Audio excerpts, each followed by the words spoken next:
livro de Hebreus, capítulo 13, versículo 17.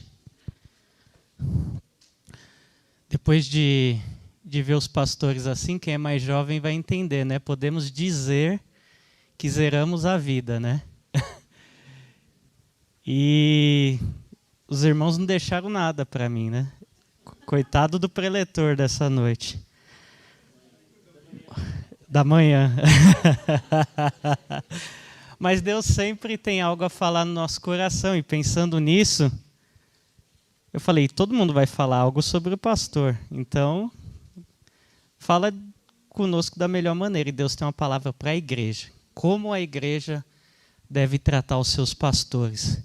Como a igreja deve lidar com os seus pastores. E é nisso que eu quero refletir com os irmãos nesta manhã. E quero ser bem objetivo. Hebreus, capítulo 13, versículo 17, diz assim: obedeçam aos seus líderes e submetam-se à autoridade deles. Eles cuidam de vocês como quem devem prestar contas. Obedeçam-lhes, para que o trabalho deles seja uma alegria e não um peso, pois isso não seria proveitoso para vocês. Vamos orar? Senhor meu Deus, mais uma vez te pedimos que o Senhor venha com a tua graça sobre as nossas vidas, que o Senhor nesse momento coloque no nosso coração o desejo de aprender da tua palavra, Senhor, para que a gente possa crescer na graça e no conhecimento.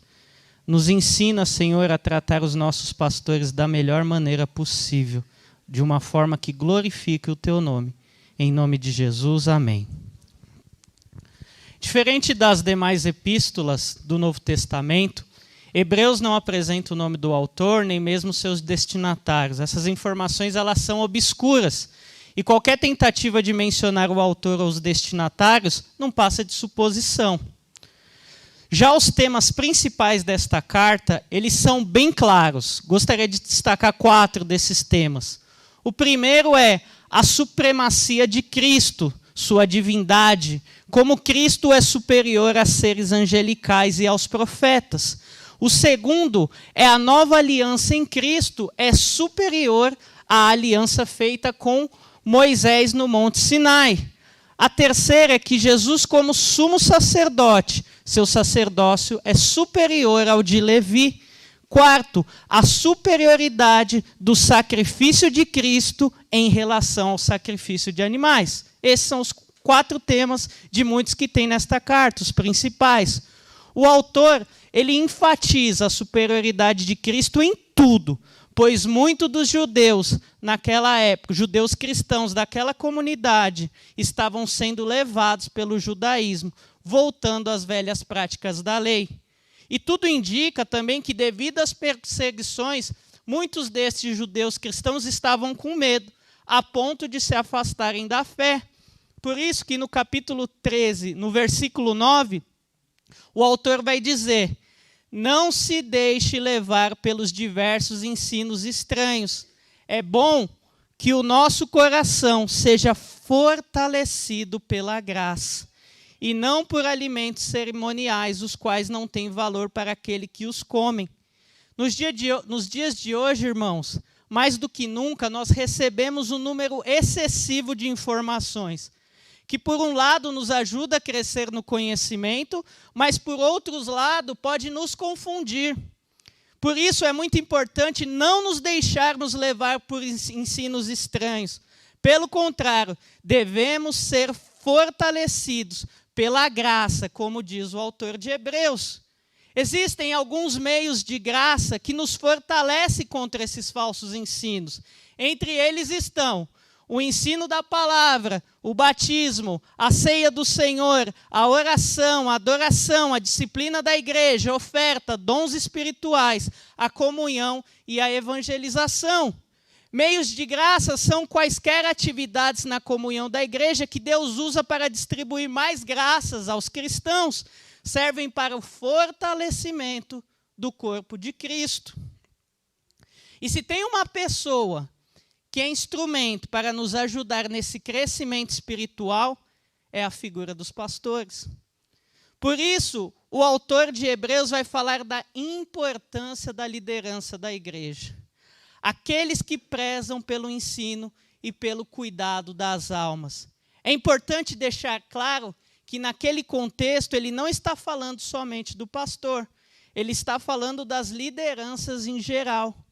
Mas devido a este dia especial que nós estamos fazendo em ação de graças aos pastores, nós vamos olhar para o pastoreio em específico.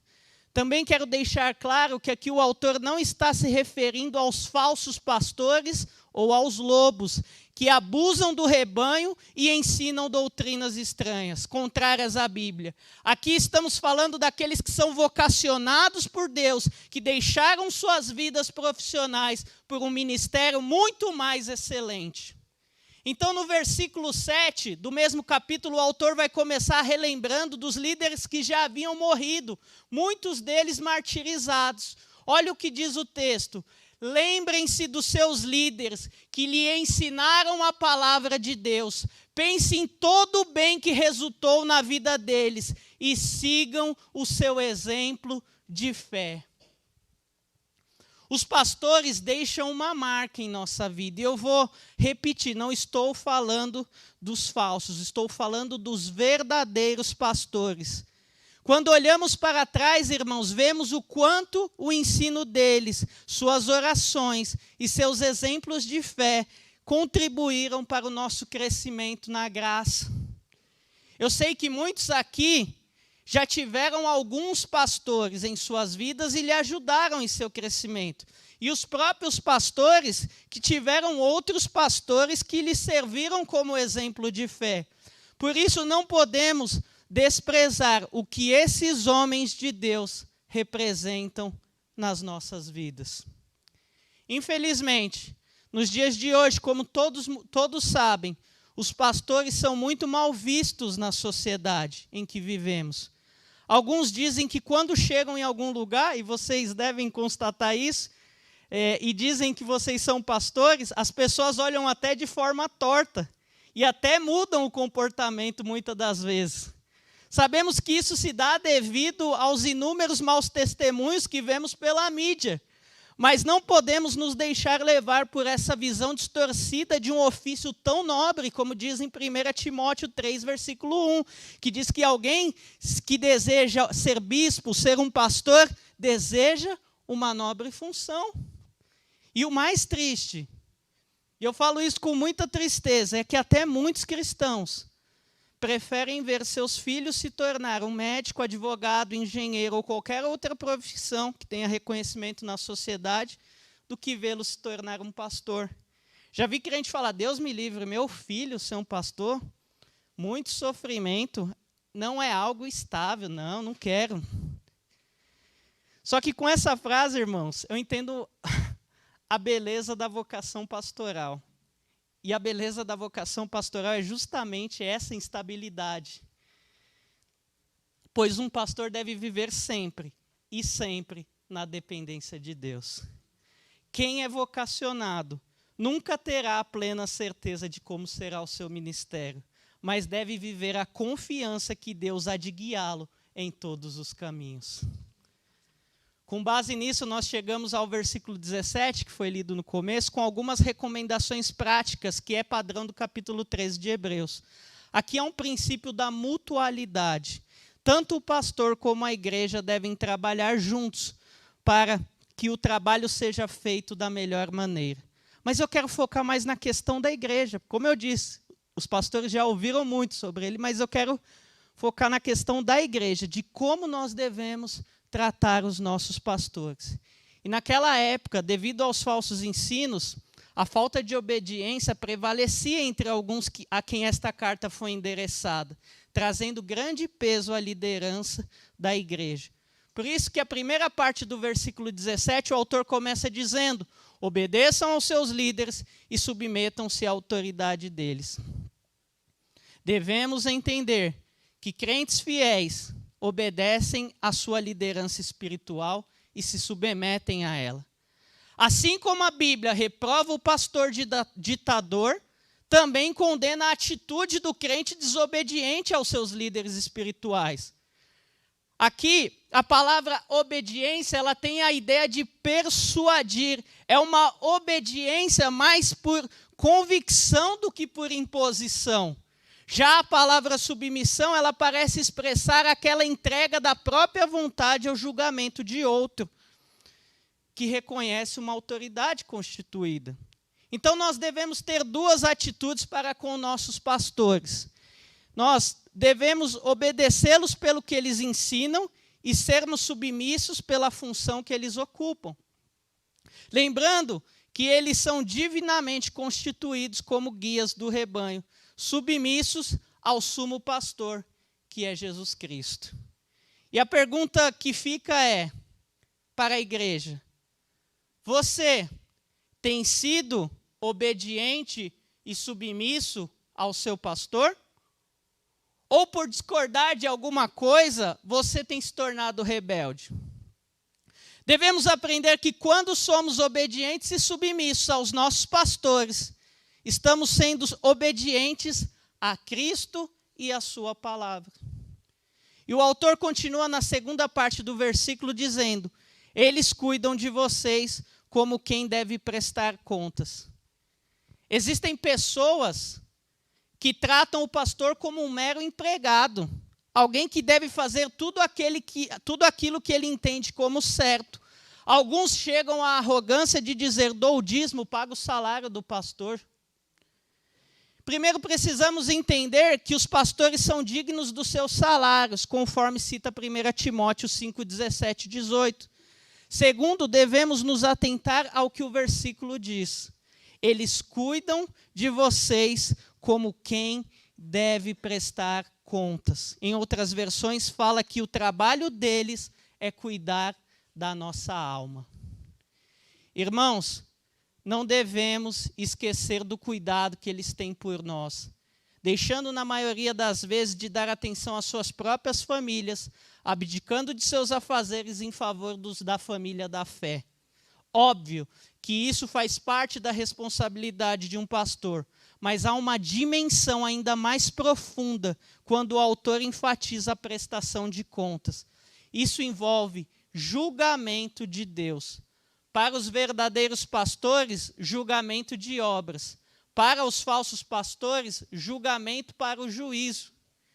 Então, irmãos, antes de julgar o pastor, lembrem-se que eles prestarão contas diante do próprio Deus sobre as nossas almas. E por fim, a terceira parte do versículo 17 diz, obedeçam-lhes para que o trabalho deles seja uma alegria e não um peso, pois isso não seria proveitoso para vocês. Pastor Wagner, há ovelhas que dão verdadeiros coices em seu pastor e resistem à sua liderança. Há aquelas que se rebelam contra o pastor e o seu ensino. Há ovelhas que são um pesadelo na vida de um pastor. Quando os membros se recusam a obedecer e não respeitam seus líderes, o trabalho na igreja se torna um grande peso. Os membros devem entender que nem eles, nem os pastores são donos da igreja. A igreja pertence a Jesus Cristo. Ao dificultar o trabalho e a vida dos líderes, todos são afetados. Por isso, há a necessidade da compreensão da igreja como corpo de Cristo, como diz em Efésios 4, versículo 15 e 16, que diz assim, antes, seguindo a verdade em amor, cresçamos em tudo naquele que é a cabeça, Cristo. Dele, todo o corpo, ajustado e unido pelo auxílio de todas as juntas, cresce e edifica-se a si mesmo em amor, na medida em que cada parte realiza a sua função. Para que o corpo seja saudável, é necessário que haja harmonia entre os membros. Os pastores são parte integrantes desse corpo. São membros que têm maiores responsabilidades, mas são membros que precisam ser tratados de forma que eles tenham alegria naquilo que eles fazem. Isso não significa que não terão momentos difíceis, mas uma igreja que entende que cada um tem a sua função dentro do corpo e trabalha para desempenhar o melhor para que Cristo seja glorificado, certamente trará alegrias para o seu pastor e isso lhe servirá como combustível. O elo para tudo isso é o amor. Quem ama a Cristo, amará o seu pastor. E o pastor que ama a Cristo, amará as suas ovelhas. E assim cresceremos e edificaremos uns aos outros em amor. Resumindo, devemos ser obedientes e submissos aos nossos pastores. Devemos lembrar do cuidado que eles têm com as nossas almas, como quem deve prestar contas.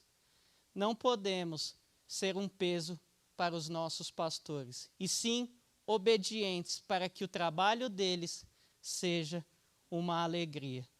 Por fim, o versículo 20 e 21 diz assim: o Deus da paz, que pelo sangue da aliança eterna trouxe de volta dentre os mortos a nosso Senhor Jesus, o grande pastor das ovelhas, os aperfeiçoe em todo o bem que fazerem a vontade dele, e opere em nós o que lhe é agradável mediante Jesus Cristo, a quem seja a glória para todos sempre. Amém. Peço para que os pastores venham aqui, por gentileza. O pastor Neto sempre costuma fazer a bênção sobre a sua igreja, né? E agora a igreja, eu pedi para a igreja se colocar de pé. E nós que vamos repetir ali os versos e abençoar os nossos pastores. Então vamos lá, irmãos, no 3. 1, 2, 3. O Senhor.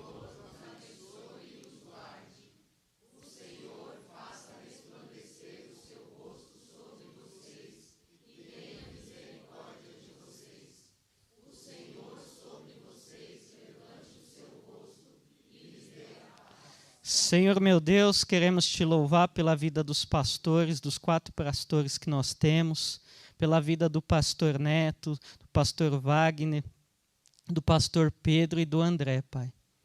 Que a gente, como igreja, a gente possa cuidar deles, assim como eles cuidam de nós. Que a gente possa tratá-los de uma forma que eles venham ter alegria em fazer esse trabalho, venham ter satisfação. E que nós venhamos tirar qualquer coisa que tenha no nosso coração contra os nossos pastores, pois são homens que foram colocados por Deus para esse trabalho. Que a gente venha servir a eles sabendo que não estamos servindo a homens, mas estamos servindo a Cristo Jesus, o nosso Senhor. Obrigado, Senhor, por essas vidas. Continua conservando a saúde deles, dando força, vigor, para que eles possam fazer o melhor para a edificação do corpo de Cristo. É o que eu te peço em nome de Jesus. Amém.